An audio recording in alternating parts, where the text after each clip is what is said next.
ဘိုက်ပွားတယ်လေပွားတယ်ဆိုရင်အများအဖြစ်ကိုဘာများစားလိုက်မိလဲတခုခုမှားဝါလာဆိုပြီးပဲစဉ်းစားမိတတ်ကြပါတယ်အစားအသောက်ကိုပဲအပြစ်တင်တတ်ကြတာများပါတယ်ဒါပေမဲ့တကယ်တရားခံကဘယ်လိုလဲဆိုတာရှင်းပြမှာမို့ဗီဒီယိုကိုအဆုံးထိကြည့်လိုက်ကြရအောင်ဘာစားလဲဆိုတာထက်ဘယ်ချိန်စားလဲပိုတိတိကျကျပြောရင်ဘယ်ချိန်တွေမှာမစားဘဲနေတယ်လဲဆိုတဲ့အပေါ်မှာပိုပြီးမူတည်နေတယ်ဆိုရင်အံ့ဩသွားမလားတော်တော်များများတော့အံ့ဩကြပါတယ်ဟုတ်ပါတယ်ဒါကြောင့်ဒီကနေ့မှလေးလာတွေ့ရှိချက်တွေကိုအခြေခံပြီးလေပွားခြင်းပြဿနာရဲ့နောက်ွယ်ကတကယ်အကြောင်းရင်းနဲ့အစာရှောင်ခြင်းကဒီပြဿနာကိုဘယ်လိုဖြေရှင်းပေးလဲဆိုတာကို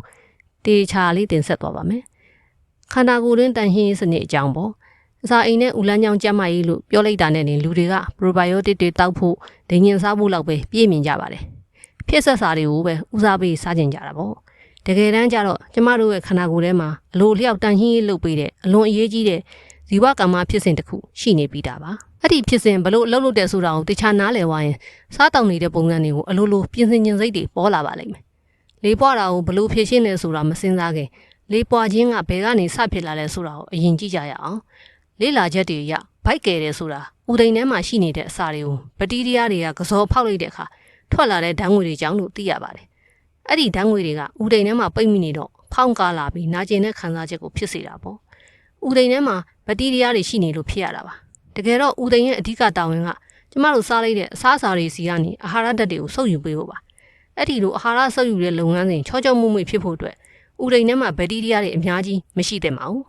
လူတွေတော်တော်များများကြားဖို့ကြတဲ့ကျန်းမာရေးနဲ့ညီညွတ်တဲ့ဘက်တီးရီးယားတွေဆိုတာတကယ်တော့ဥမာကြီးထဲမှာပဲအဓိကနေထိုင်ကြတာပါပြဿနာကအဲ့ဒီဥမာကြီးထဲမှာရှိရမယ်ဘက်တီးရီးယားတွေကအကြောင်းမျိုးမျိုးကြောင့်ဥဒိန်ထဲကိုဆန်တက်လာပြီးအလွန်မင်းပေါက်ဖွာလာတဲ့အခါမှာပြဿနာစတာပါပဲဆေးပညာအရဆိုရင်တော့ SIBO လို့ခေါ်တာပေါ့သူတို့လည်းအစာခြေဖြတ်ရမှာကူညီပေးတယ်မဟုတ်ဘူးလားဘာလို့ပြဿနာဖြစ်ရတာလဲလို့ထင်စရာရှိပါတယ်သူတို့နေရာနဲ့သူဆိုရင်ကူညီပေးတာမှန်ပါတယ်ဒါပေမဲ့ဥဒိန်ထဲကိုရောက်လာပြီဆိုရင်တော့သူတို့ကကူညီတာထက်လူရဲ့စားတောက်ကြတဲ့သူတွေဖြစ်သွားပါပြီခန္ဓာကိုယ်ကရတင်ရထိုက်တဲ့အာဟာရတွေကိုမဆုပ်ယူနိုင်ခင်မှာပဲအဲ့ဒီဘက်တီးရီးယားတွေကကြားဖြတ်ပြီးခိုးယူစားသုံးပစ်လိုက်ကြပါတယ်ပြီးတော့သူတို့စားသုံးပြီးတဲ့အခါဘေးထွက်ဆိုးကျိုးအနေနဲ့ဓာတ်ငွေတွေထွက်လာပါတယ်အဲ့ဒါကိုကစောဖောက်တယ်လို့ခေါ်တာပါဖိတ်မထားတဲ့ဧည့်သည်တွေကကိုယ့်အင်ရထမင်းဝိုင်းမှာအတင်းဝင်စားသွားပြီးအမိုက်တွေကြီးပဲခြံထားရစ်ခဲ့တယ်လို့မျိုးပေါ့ရေရှည်မှာဆိုရင်အဲ့ဒီလိုခိုးယူစားသုံးခံမှုကြောင့်ဟာရဓာတ်ချွတ်တဲ့တာတွေပါဖြစ်လာနိုင်ပါတယ်အဲ့ဒါကြောင့်တချို့လူတွေမှာအစားအသောက်တွေကိုဂရုတစိုက်နဲ့အာဟာရပြည့်အောင်စားနေပေမဲ့လည်းမက်ဂနီဆီယမ်လိုသွင်းထက်ဓာတ်တွေလိုအပ်ပြီးခဏခဏကြွက်တက်တာတွေဖြစ်နေကြပါတယ်ကိုရရမယ့်အာဟာရကိုကြားဖြတ်အလုခံနေရတဲ့သဘောပါအဲ့ဒါဆိုရင်ဒီဖိတ်မထားတဲ့ဧည့်သည်တွေကိုဥဒိန်ထဲကနေသူတို့အမှန်တကယ်နေရမယ့်ဥမာကြီးတဲ့ရအောင်ဘလို့များမောင်းထုတ်ကြမလဲတောက်ဆေးတွေပါလေလိုတာလားဆေးဝါးတွေထက်အရေးကြီးတာကခန္ဓာကိုယ်မှာအလွန်အံ့ဩစရာကောင်းတဲ့တန်ရှင်းရေးစနစ်တစ်ခုပါပါတယ်အဲ့ဒါကို Migrating Motor Complex အတိုကောက် MMC လို့ခေါ်ပါတယ်သူကအစာအိမ်အောက်ခြေပိုင်းကနေစတင်ပြီးဥဒိန်တစ်လျှောက်ကြွက်သားတွေကိုပုံမှန်ညှစ်ထုတ်ပေးတဲ့ဖြစ်စဉ်တစ်ခုပါဥဒိန်ထဲမှာကြံရစ်နေတဲ့အစာဟောင်းတွေကိုဖိတ်မထားတဲ့ဘက်တီးရီးယားအနေနဲ့ဆဲအသေးတွေကိုဥမာကြီးစီရောက်အောင်ရုပ်ပိုင်းဆိုင်ရာအတင်းတွန်းထုတ်ပေးတဲ့စနစ်ပါလေ့လာချက်တွေထဲမှာတွေ့ရတာကကြွက်သားတွေကညှစ်ပေးရုံနဲ့မဟုတ်ဘူးနော်ပန်ကရိယာနဲ့တဲကြီးအိတ်တွေကပါအရည်တွေထုတ်ပေးပြီးပုံမတန့်စင်အောင်ကူညီပေးတယ်လို့ဆိုပါတယ်ခလုတ်တစ်ခုလိုအပ်ပါလေတယ်အဲ့ဒီခလုတ်ကတော့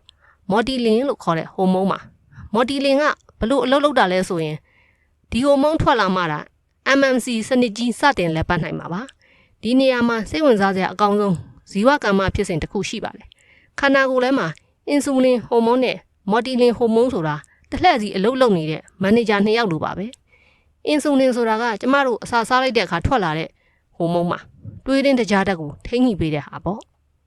ကျမတို့တခုခုစားလိုက်တဲ့အခါတိုင်းတွေးထဲမှာအင်ဆူလင်ပမာဏတက်လာပါတယ်အင်ဆူလင်တက်နေတွေ့မိုတီလင်ကလုံးဝထွက်မလာပါဘူး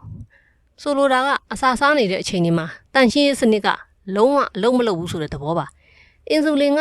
နေဆိုင်မန်နေဂျာဆိုရင်မိုတီလင်ကညဆိုင်မန်နေဂျာပေါ့နေဆိုင်မန်နေဂျာလှုပ်ဆင်းသွားမှအစာမစားတဲ့နေတဲ့အချိန်တစ်ခုရောက်မှတာမော်တီလင်ကထွက်လာပြီးတန်ရှင်းရေးကိုစတင်တာပါအစာအိမ်ထဲကိုအစာတွေဝင်လာနေတွေ့မော်တီလင်ကအလုပ်မစနိုင်ပါဘူးဒါဆိုရင်အဲ့ဒီမော်တီလင်ထွက်လာဖို့တန်ရှင်းစနစ်ကြီးစတင်ဖို့အစာမစားပဲနေတဲ့အချိန်အနည်းဆုံး1နာရီခွဲကနေ2နာရီထိလိုအပ်ပါတယ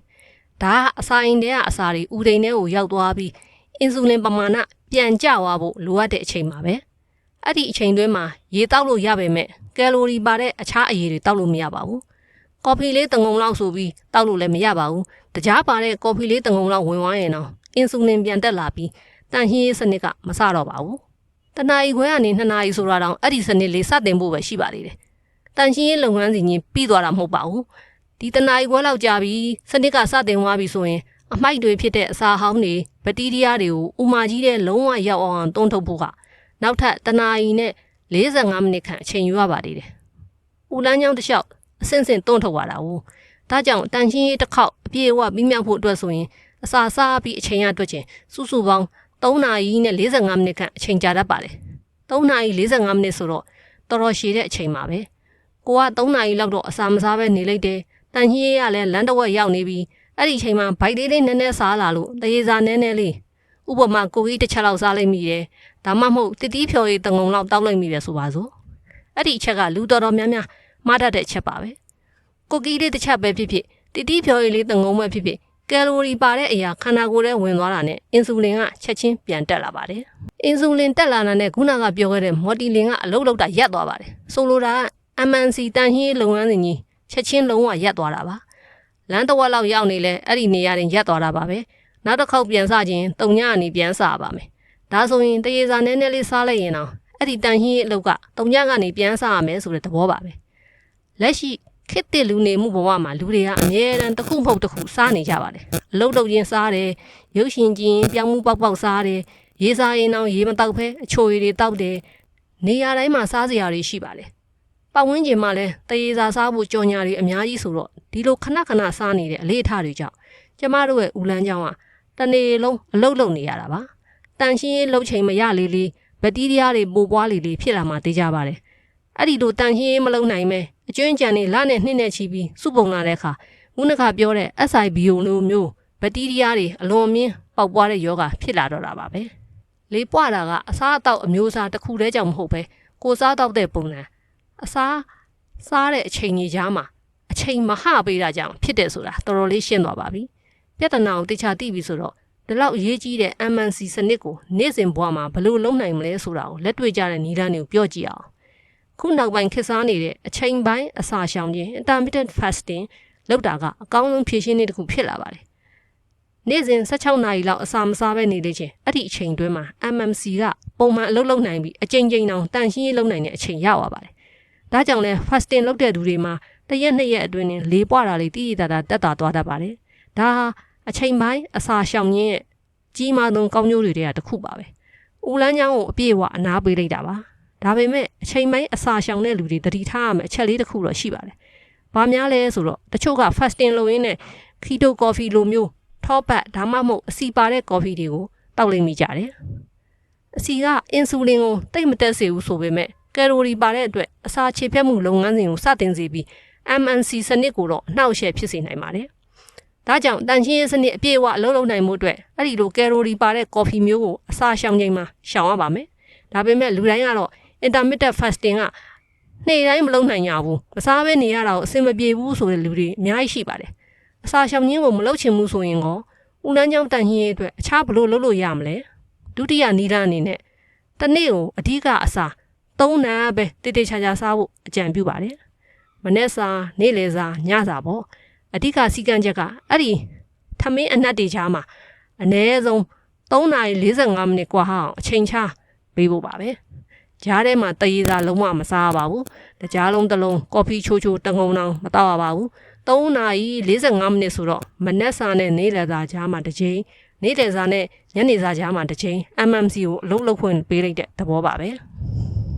ကြားထဲမှာရေးပဲတောက်မှန်ပေါ့တနေ့3နက်စားမဲ့နီးလန်းကိုပဲရွေးချယ်မယ်ဆိုရင်တော့ထမင်းအနက်တွေကြားမှာမစားအောင်လို့ဗိုက်ပြေစေမဲ့အာဟာရပြေဝတဲ့အစားအစာတွေကိုတေချာရွေးချယ်စားသုံးဖို့အရေးကြီးပါတယ်ကာဘိုဟိုက်ဒရိတ်ကြီးပဲမဟုတ်ပဲပရိုတင်းနဲ့ညီညွတ်တဲ့အဆီဓာတ်လုံလောက်စွာပါဝင်တဲ့အစားအစာတွေပါအဲ့ဒါတွေကဗိုက်မစားဖို့ကို